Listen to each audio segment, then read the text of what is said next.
Good morning, students. Last day we discussed about control and coordination through life processes.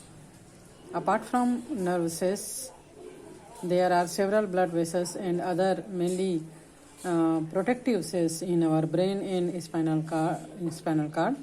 All these structures are together wrapped by dermal tissues that have fluid filled between the layer of them. These are further covered by the bony armor of skull and vertebral column. Vertebrae have mainly shock-absorbing fluid filled disc between them that also help in smooth movement. हम पिछले chapter में control and coordination, नियंत्रण एवं समन्वय जैविक प्रक्रियाओं के अंतर्गत पढ़ रहे थे, जिसमें हमने एक नर्व सेल्स के स्ट्रक्चर के बारे में पढ़ा।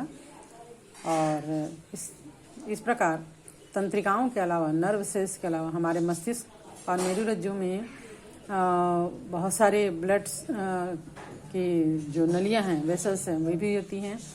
और इन तंत्रिकाओं को सुरक्षित करने के लिए कई अन्य कोशिकाएं भी पाई जाती है, जैसे कि ये समस्त संरचनाएं त्वची ऊतक से लिपटी हुई होती है और इन पर भी अस्थियों के बने हुए, बोन्स से बने हुए कवच जैसे खोपड़ी और रीढ़ की हड्डी के रूप में मस्तिष्क और मेरुरज्जु की तंत्रिकाएं सुरक्षित रहती है। ये सब हमने पिछले लेक्चर में पढ़ा था।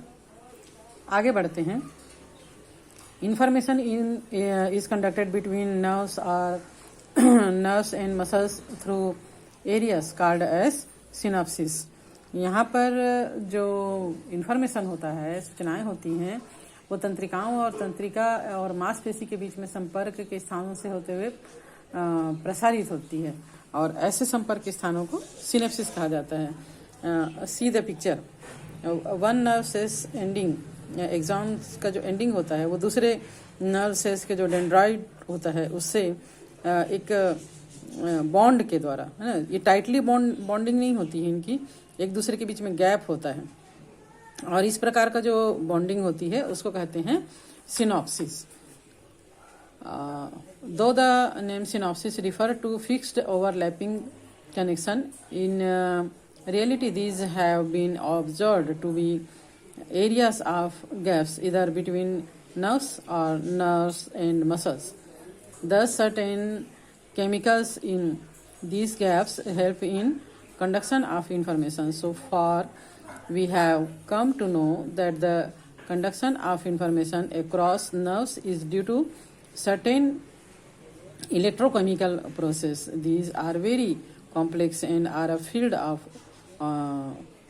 ongoing research. तो ऐसे जो संपर्क का स्थान होता है, जो बॉन्डिंग होती है, उसको सिनेप्सिस कहा जाता है।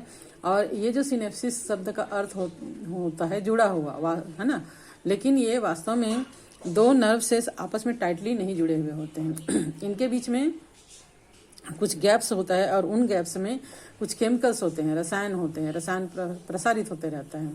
और जो इंफॉर्मेशन एक नर्व से दूसरे नर्व्स में जाता है वो इन्हीं रासायनिक पदार्थों के द्वारा की क्रियाओं के द्वारा विद्युत संकेतों के रूप में, इलेक्ट्रिक मैसेज के रूप में ये एक से दूसरे में प्रसारित होता है, जाता है।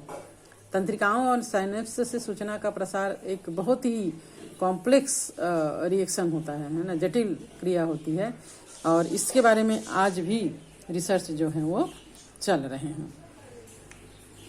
तो nerves and sense organs, I think it is a long discussion, subject for long discussion. So we discussed about these nerves and sense organs on next lecture. Okay.